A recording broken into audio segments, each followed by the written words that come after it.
Okay, this is part two of a book review about this book right here, The Cave in the Light by Arthur Herman. It's the best philosophy book ever written. I already did a long, extensive book review of it. You know, I had read this book many years ago. I had read it in paperback, listened to the audio CD. I recently listened to the audio CD again, and that's when I made this other version of the book. But then I went back and read a lot of it in paper, and that's kind of what I'm going to add to it here today. So this is Plato pointing to the idea of the perfect forms up in the sky, which is a little bit of a mystic. You know, the idea that you can understand things through revelation. In a sense, it's already in your mind and you just remember it to understand things. You have a instinctual sense of things. And this is Aristotle pointing down to the ground. We need to study what's down here on earth, you know, our own observation, empirical results of our studies. Okay. All right, now here's Aristotle's school called the Peripatetics, and they would walk around. That means to walk around and teach and talk. Okay, and also Aristotle did, you know, his primitive version of experiments. He did dissections on animals and things like that. He came up with the genus and species for classification of animal species, for example. He basically summarized the useful known knowledge of the ancient world. This is Alexander the Great, and he would have his men, when they would capture an exotic animal while he was out conquering the world, so to speak, they would bring it back to Aristotle to study it, you know, and he classified all the animals of his time. So he had the first medical school, the first biology school, okay? I'm showing you these because this is what we're going to talk about here in a moment. This is Cosimo Medici. He lived from 1389 to 1464, and he was really one of the founding fathers of the Italian Renaissance. He was a wealthy man in Florence, Italy, and he funded schools for people to translate the ancient Greek books into Latin, for example, into Italian. He also funded all these great artists. And then, like his grandson, Lorenzo the Magnificent, did the same thing. It was one of the ways they could do nice things for the town by build public service buildings and provide beautiful works of art for the churches, for example. Okay, here's just a painting of Michelangelo. When he was young, he was brought into the house of the Medici to be trained with other great artist mentors. And this is Lorenzo the Magnificent looking at a statue that Michelangelo had built. Okay, so that's a big part of developing great talent, is to have good coaches, good mentors around to show them how it's done. And you have to have a people that values the production of art, you know, sculpture, literature. So here's just a painting by Sandro Botticelli, probably the greatest painter of the 1400s, him and Roger van der Weyden. Okay, so this is the birth of Venus. It's magnificent. You know, it comes from Greek mythology, but the idea of the humanities, as described by Leonardo Bruni, was this idea of studying the ancient Greeks and Romans, and they loved to do that. Okay, so the birth of Venus here, splendor, magnificent, and again, this is, you know, Sandro Botticelli has other paintings just as great as this. This is characteristic of his work. And I show you this because we're now moving into something a little different. This is Savonarola, and Savonarola was a little bit of a theocrat, kind of a crazy guy. He's sort of a hot-headed priest. He's really like a prototype of what was to follow with Martin Luther. And here he is speaking in Florence, telling people they've wasted too much time, you know, being obsessed with their frivolous possessions, and they really ought to destroy them. And this is what led to the bonfire of the vanities, burning things that weren't useful. Okay, so now, Savonarola wasn't just some outsider. He was mainstream guy in Florence at that time, up until, you know, the late 1490s. He was followed by Michelangelo, by Machiavelli, and by Botticelli. And Botticelli, even in response to these speeches of Savonarola, destroyed some of his paintings. Okay, and that's a bad sign. And there's a good quote by the Bishop Barron. He's a Catholic Baron. He's a Catholic bishop, and he sometimes has good things to say. He says, you know, a movement has gone bad when it starts destroying beautiful things. And that's what I'm trying to say, is this excessive theocracy stuff where people start telling you, you have to do everything I say or you won't go to heaven. It's like, piss off, get out of here. All right, and that's very much the idea of Plato through Augustine, and then Savonarola, and then Martin Luther. You don't want that, and that goes down that whole collectivism path. Sort of originates from Plato admiring Sparta to suppress the individual. And then it goes into Rousseau, it goes into Immanuel Kant, the French philosophe, the French Rev, 1789 to 1794, all that stuff. And then Karl Marx, Hegel, all that nonsense, okay? Then the Soviets, okay? That's sort of the Platonic string of thought in Western thought, and it's really not that good, okay? Aristotle's up here. Plato's down here. Thomas Jefferson said of Plato is a fraud. Now, don't get me wrong. Plato was a bright guy, but Plato was not good on his idea of how a country should be run. He was still admiring Sparta because they had defeated Athens, all right? But Sparta was a pretty brutal, miserable place. They basically just had their own citizens guard the slaves, okay? But you need to know about Savonarola and what that led to, because that sort of foreshadowed the Protestant Reformation, which destroyed the Italian Renaissance. If you look to the historians, they'll tell you, like Will Durant, Martin Luther and the Protestant Reformation destroyed the Italian Renaissance. And what did Luther want? He wanted to get rid of Aristotle, okay?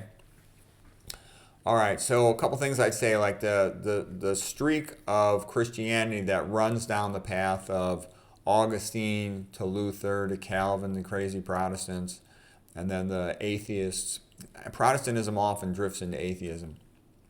Okay, it becomes theocratic. They profess, Augustine, for example, Calvinism, that there is no free will, this idea of predestination, which is BS. Okay, it's the opposite of Aristotle. Aristotle says if you want to live a good life, you need to educate yourself and make good choices. Okay, it gives you volition, the ability to shape your future. There's a component of faith that we all share, but there's also a lot you can do with what you're given. Okay, and what I've seen is this collectivist, Platonic, predestined thing tends to drift into atheism, loss of freedom, cultural stagnation, and poverty. Okay, and then they're going to talk about the guy who was sort of halfway between Luther and the Catholic Church was Erasmus. And I've always liked Erasmus as being much more reasonable. He had a sense of humor. He wrote In Praise of Folly. But he was still more like Luther than I would have been if I was in those shoes, okay?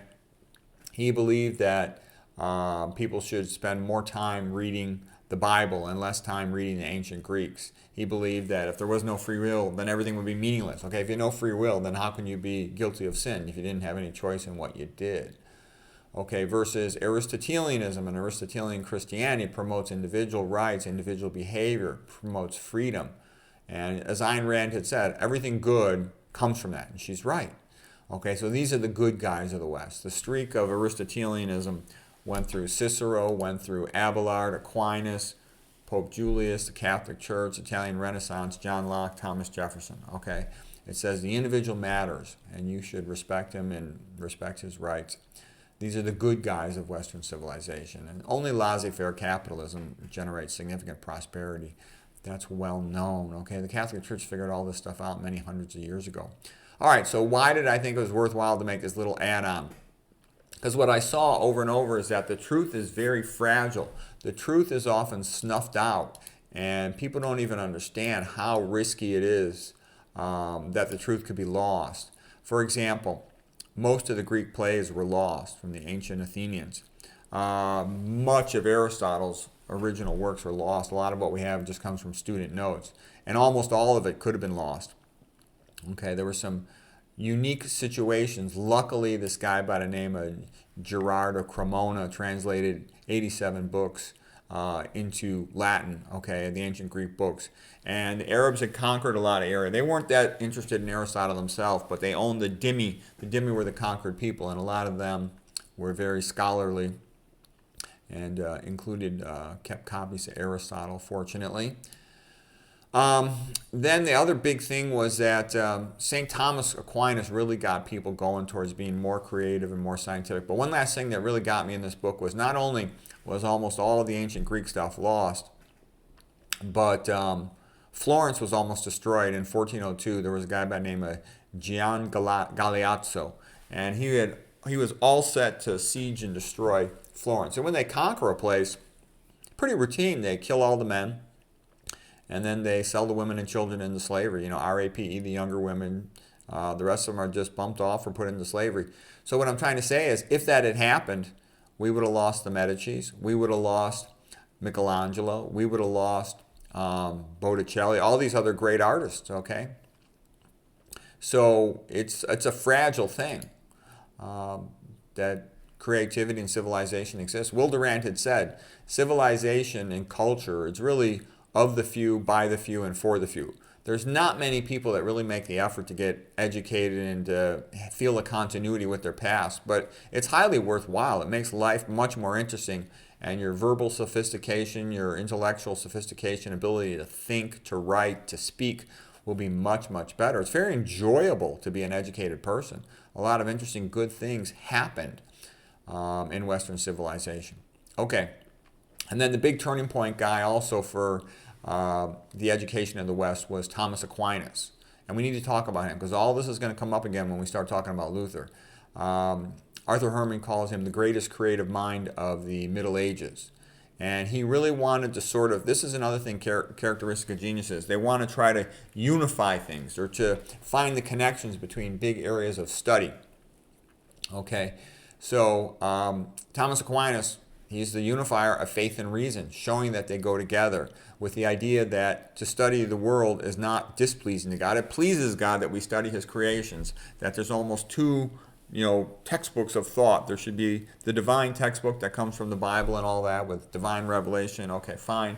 But there's also the textbook of earth, that man can study God's creations down here on earth, and it is pleasing to God that we do so. Just like, Johann Sebastian Bach, it is pleasing to God that he makes music. Okay, and Isaac Newton, it is pleasing to God that he discovers something. Same thing with Johannes Kepler. Okay, but Aquinas really helped a lot for that, sort of pulling people's mind out of the clouds, thinking about divine revelation, getting them to think about what can we learn and study of the things here on earth. Okay. He said divine order is studied in theology, but human order is based on logic, observation, and debate, and that's studied in a relatively secular way. And then each chapter of the Summa Theologica, written by Thomas Aquinas, the summary of all theological knowledge, he would start out by writing what others had written and said and kind of get that clear, and then he would give his commentary on it. And Aquinas has said, man's ultimate happiness consists in seeking the knowledge of the truth through reason. Yeah, he refocused people on that. And I really like that term of being the unifier in faith and reason. And I actually was talking with a pastor recently, okay, and he gave me a little bit of a public school mentality.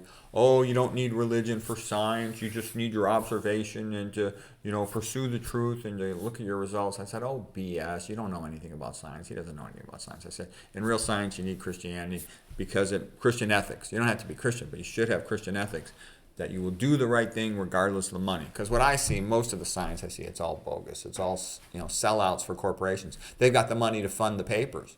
Okay, so if there's any money involved, it's going to go their way or it's not going to get published. So you have to have Christian ethics if you're going to publish stuff that big corporations don't want. And if you don't have the ability to do that, then you're always going to be stuck with exactly what they want, which is just going to be sell more drugs, sell more devices, etc.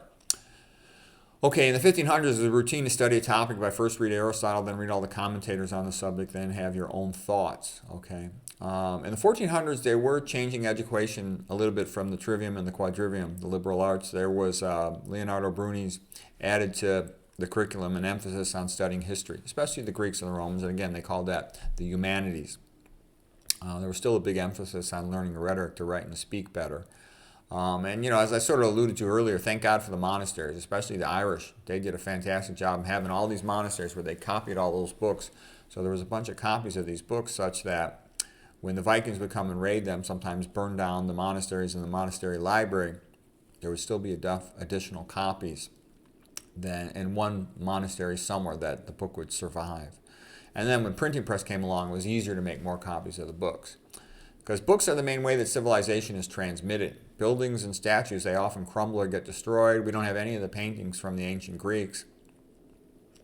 Anything on the internet can be just deleted in 2 seconds. Audiobooks nowadays are making them, transmitted by like Wi-Fi instead of audio CD. I like the audio CD better than you have a hard copy of it. And the book itself needs to be periodically reprinted, but that's pretty easy to do, to avoid mold and mildew. In health and nutrition, Kempner, Burkitt, Pritikin, Swank, they would likely be forgotten if Dr. John McDougall hadn't preserved their memory. And McDougal right now is kind of being swept under the rug, but there's people like myself and Jeff Nelson and others who are trying to keep his legacy alive. It's the truth. Low-fat vegan's the way to go. High-fat phonies are all selling stuff. They're real smart, a lot of them, but they're also selling stuff. I'm also helping to keep alive the work of a lot of other great experts that did a lot to help mankind. Richard Moore, Gregory Sloop, William Roberts, Hal Huggins, and some others. Okay, so anyways, what does it take for top-notch creative achievement? Well, first of all, you have to have a society that values it. You have to have enough leisure time through specialization, somebody else to make the food. You have to really appreciate learning and achievement because it takes tons and tons of work. In a society and you should have real museums in society, not these modern art fake BS places, so people can go see their work and can value it, can judge it, can compare it. You need real teachers, real coaches, real mentors, people that actually do it so you can apprentice yourself to them. You need a certain amount of health. One of the things causing a genius deficit in the West nowadays is a lot of people have had their IQs lowered by, the fluoride in the water, the aluminum in the water, and some people, can handle it better. They got better metabolism to handle it. Others don't, and so it can really drop their IQ, and they lose that academic ability. So people have to have some decent health, faith in God, sense of vocation and purpose. Atheism tells you that life is meaning. Well, how are you going to be a workaholic maniac focused on achieving something if you think life is meaningless? You're more likely to become an Epicurean, just get drunk, get stoned, and have a little fun, okay? But kind of a life like an animal. But that's basically what it comes down to. I mean, that's why 99+% of all the great painting is done by Christians, because they love painting and they feel it honors God. Otherwise, you would say, why do this? Like my ex-wife was kind of Philistine, and I had all my kids taking art classes, and she didn't want it. She wanted me to cancel the class. She says, what are you doing? You're going to make these kids crazy like you are. You're going to make these kids autistic. They're going to end up living in New York, homeless, or in some lousy, crappy apartment, and never get a good job and be poor all their life. And I'm like, you're totally overreacting. I'm just sending them to an art class so they can learn how to draw. They can connect it to whatever they do the rest of their life, and they can develop an aesthetic sense, And I also, like, the kid was in 4th grade. We like Steve Irwin, the Crocodile Dundee-like guy from Australia who worked at the zoo. And anyway, so my kid did a presentation in 4th grade, and I showed him how to use PowerPoint, and I taught him how to do photography, to take pictures of the animals at the zoo, and then to talk about, like, Steve Irwin. And the kid really enjoyed it, and I wanted him to have the ability to give a beautiful presentation. And my wife couldn't understand. She's like, what the hell is wrong with you? You're so autistic. You're so crazy. A 4th grader doesn't need to know PowerPoint. And I said, of course he doesn't need to know it, but it's fun for him. You don't understand. I'm not making the kid do it. I'm teaching the kid how to create something beautiful. So he would draw Steve Irwin in a class, and then he would make a presentation about Steve Irwin. We'd go to the zoo. We'd photograph the crocodiles and some of the animals, the kangaroos or something, to go with a Steve Irwin presentation.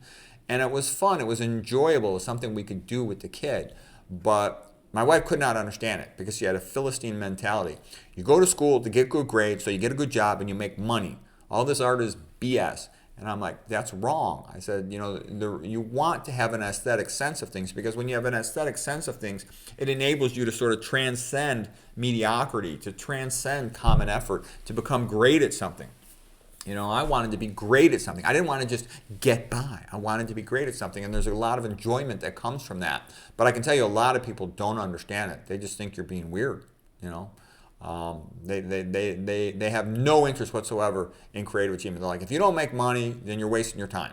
But I don't see it that way at all. I think there's a lot of enjoyment and happiness that comes from aesthetic achievement.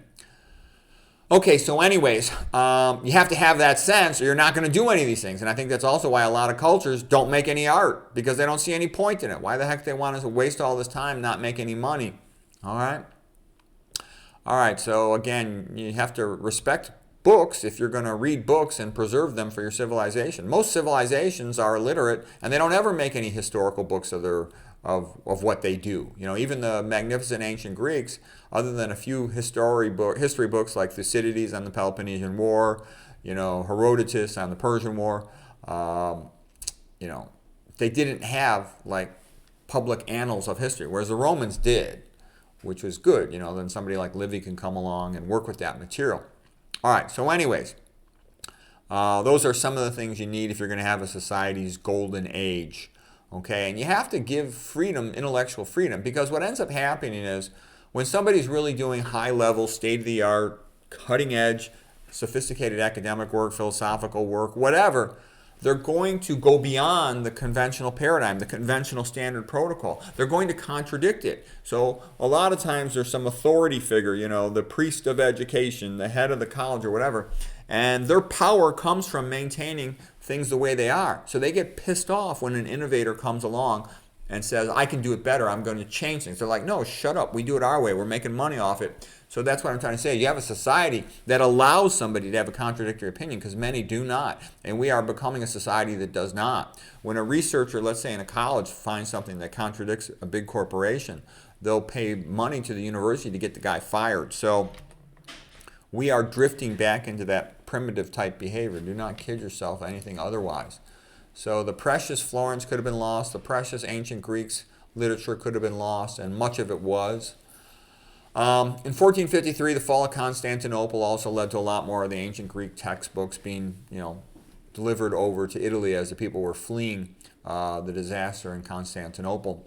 And they would travel quite often to Italy, where Cosimo Lorenzo Medici would give them a place to stay, and they funded, the young scholars, Marsilio Ficino, Pico della Mirandola. Ficino wanted to show there was no real clash between Christianity and the pagan system of theology.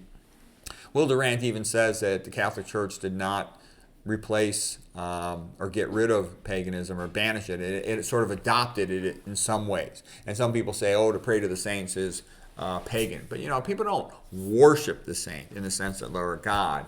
But they do pray to them with the idea that perhaps they might have some ability to intercede with God, and if you get one saint doesn't answer your prayer, maybe another one will, so you don't become hopeless. Like if you just pray to God, your prayer is not answered. It's never going to be answered. But anyways, Pico della Mirandola, great Italian name with all those vowels, emphasized that theology goes well together with poetry, literature, philosophy, and science. So he's a bit of a continuity with Aquinas, sort of a unifier of faith and reason. And I think I am myself too. I actually see myself as a modern Thomas Aquinas, unifier of faith and reason, and Aristotle, trying to categorize and summarize the known information of our time. And I think it's important to put it into paperback books, because I think a lot of stuff gets deleted off the internet. I see that when I do these survey studies, like when I was doing Christian music, a whole bunch of great Christian songs were deleted from the internet. You can't find them on YouTube. You can't find them anywhere sometimes, all right? So you want to keep stuff alive. All right, Mirandola's idea of the unity and harmony of the above beliefs was embodied in the Patient, the School of Athens, which I got behind me. You can see it's my background here.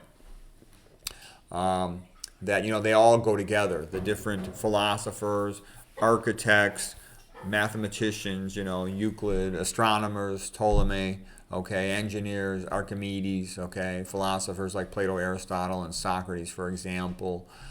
So that was that idea that it all fits together, as well as the Roman architecture in the background of all these Greek scholars.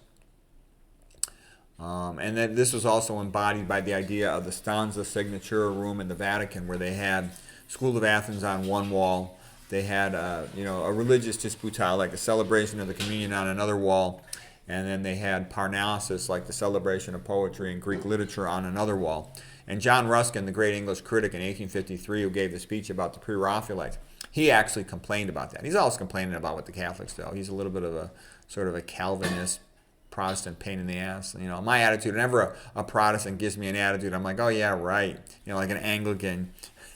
Your church was founded by Henry VIII, a guy who bumped off, two of his, 5 or 6 wives.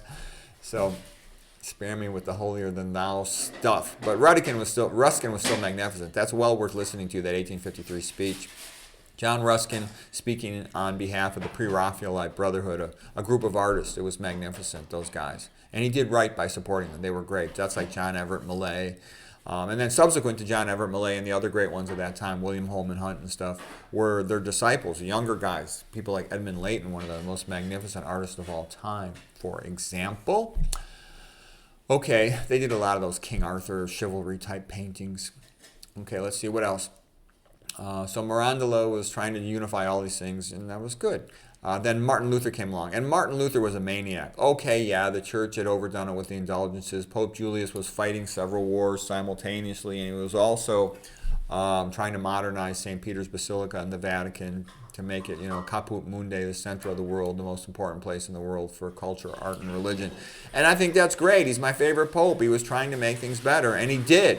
He hired Michelangelo, Raphael, two of the greatest artists of all time, to make works of art that, are the most magnificent ever made. The School of Athens painting behind me, Sistine Chapel ceiling, okay? The Pietà sculpture, all that stuff is magnificent. It's beyond great. It's sublime, superlative. Okay, so Pope Julius was doing exactly what he should do. He had a couple illegitimate kids. Good. I don't think popes should. I don't think priests should. I think priests should be allowed to marry, and I think they should. They learn a lot about life from doing it. Okay, so anyways, along comes Martin Luther, this insane guy, holier than thou, pain in the ass. And he hates Aristotle. He thinks, why are people studying the ancient Greeks? They should only study the Bible. And not only should they only study the Bible, but if anything in the Bible contradicts what he wants, what he read from St. Paul, then he's like, take it out of the Bible. Like, he didn't like the book of James. He liked St. Paul, who said, you are saved, you have salvation by grace alone, just by saying, I believe in God, versus, the book of James would say, well, you have to do good things, good works. So Martin Luther was faith alone rather than Catholic traditional view of both faith and good works. So anyways, Luther, aggressively tried to get people to not study Aristotle. He hated Aristotle. He said that he's almost a conniver from Satan. And he even tried to burn the Summa Theologica of St. Thomas Aquinas. And the other scholars and monks and stuff said, get out of here. I'm not going to give you my copy. I'm not going to burn it. It's a magnificent literary philosophical work. Okay, and even Erasmus thought Aristotle was overrated, like I was saying, and he felt people should be, studying the Bible rather than praying to saints and collecting relics. And you know what? What I've seen too, and like I got my Puerto Rican mother, my Puerto Rican aunts, they collect all these little statues of the saints. It makes them happy. They talk about all this stuff. They're not Bible scholars. I never saw my mom read a book cover to cover in her entire life, but she was a brilliant lady. And I'm telling you, they're the nicest people you ever meet. All these Puerto Rican aunts, I cook you some food, and they're super nice, and they did tons of nice things. I've talked about this before. My mom, whenever somebody had a problem that was a friend of our family, or even my dad's patients, she would just adopt their kids or their family members until, for as long as they needed. 1 year, 2 years, 3 years, 4 years, 5 years, whatever you need. You live at our house until your own personal situation stabilizes. That's being a real good Christian, a real good person. One of my relatives was an alcoholic. My mom brought her over to our house, dried her out. My dad was the head of a detox unit too, so she had him to supervise. But the point is, she did it, and she would always do nice things like that. Anyways, getting back to this, what I'm basically saying is the Catholic way of looking at things and the Aristotelian way of looking at things is much better, and that people should, in the current world, be doing the best they can in their own way to preserve the history of Western civilization, passing it on by mouth, teaching the younger generation about it, because it's being destroyed very aggressively, very rapidly. When you hear the word political correctness, that's really communism, okay? It is trying to destroy the legacy of Western civilization. And they want to get rid of it because the Western civilization is what promotes slavery. There's still slavery almost everywhere in the world except for Christian countries.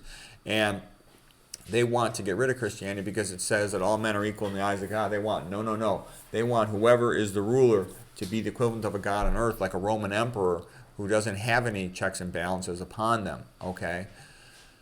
So that's why they feel Christianity is the biggest obstacle to that, so they have to get rid of it. So that's why all this has happened, and that's another reason why I think it's more important than ever to talk about Western civilization, to talk about all the great things Christianity has done, because it's what protects you, it's what makes you a human creating the image of God rather than just a talking ape as far as the eyes of the ruler are concerned to decide your fate and your status in the society.